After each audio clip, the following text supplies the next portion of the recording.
po na nung nag-menstruation po ko, wala pong masakit. Hindi na po ako nahihilo. Tapos normal po yung big ko 4 days. Papahina. Mula sa malakas papahina. Naging normal. Opo, bumalik po sa dati.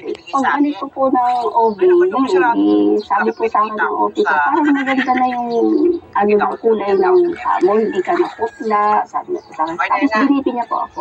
Sabi niya, normal ang BP mo, 120 over 80. Samantalang dati, 90 over 60 po. alam mo ba yung pagkakyan mo? O yung tanong niya sa iyo, ano na? Ininom mo ba ang gamot? Opo, ininom ko po. Po. Ay, nakautang. Ininom ko po sabi niya, sige, tuloy-tuloy na lang resetahan ko 50 ka lang, panibago. And then after natapos mo ng menstruation ng susunod na buwan, bumalik ka for sonologies. Tapos pinahiga niya po ako. Di, napakapa po yung mga ganito. Sabi niya sa akin, parang okay lang ba? Sabi niya ganito. Sabi ko, okay lang po. Tapos tinidiin niya po dito, may masakit. Wala po doon. Sabi niya, sure? Sabi ko, opo, sure po, wala po. Kasi wala naman po talaga masakit. Nung una kanyang pinapa, Meron po, masakit. Opo, banda po dito yun. so natuwa naman ito. Ito nga po. Kaya lang, hindi ka nag-undergo ng sonologist. Kasi maayos na yung pakiramdam. At nung dumating ang buwan ng dalaw, ay naging normal na.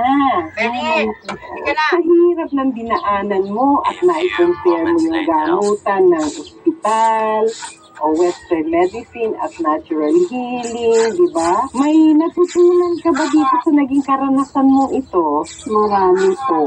Sige nga, ano yun? Sa mga kagaya ko pong mga kababaihan, kung ano man po yung mga nararamdaman natin kakaiba sa katawan natin, kung pwede naman po tayong hindi gumastos ng malaki at meron naman pong lunas na afford natin at ikagagaling natin, gawin po natin. Katunayan na naman po na ang natural na paraan ng gamutan at ang natural operation natin ay nakagagaling ng mga bukil-bukol damukol. Okay, congratulations, Christy, ha?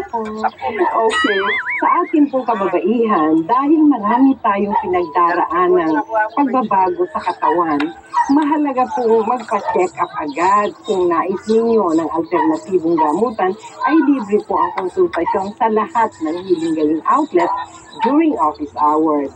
Basta tandaan po, habang tumatanders tayo, dapat ay maging mas mapagbantay tayo sa ating kalusugan. Ano po?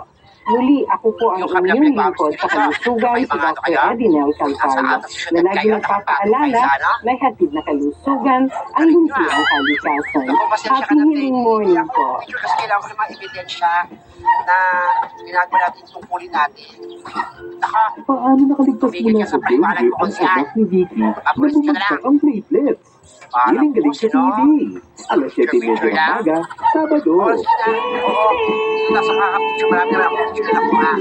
Mag-outs na ako. Ang susunod na programa ay rated PG. Patnubay at gabay ng magulang ay kailangan sa mga batang manonood.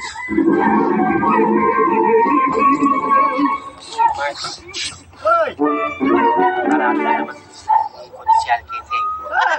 Ayun ako din. Ewan ko ba yung nagpapansin niya pa yan si Consial. Ayaw mo siya mag-picture-picture. Ay kailangan ebidensya pag mga kanto.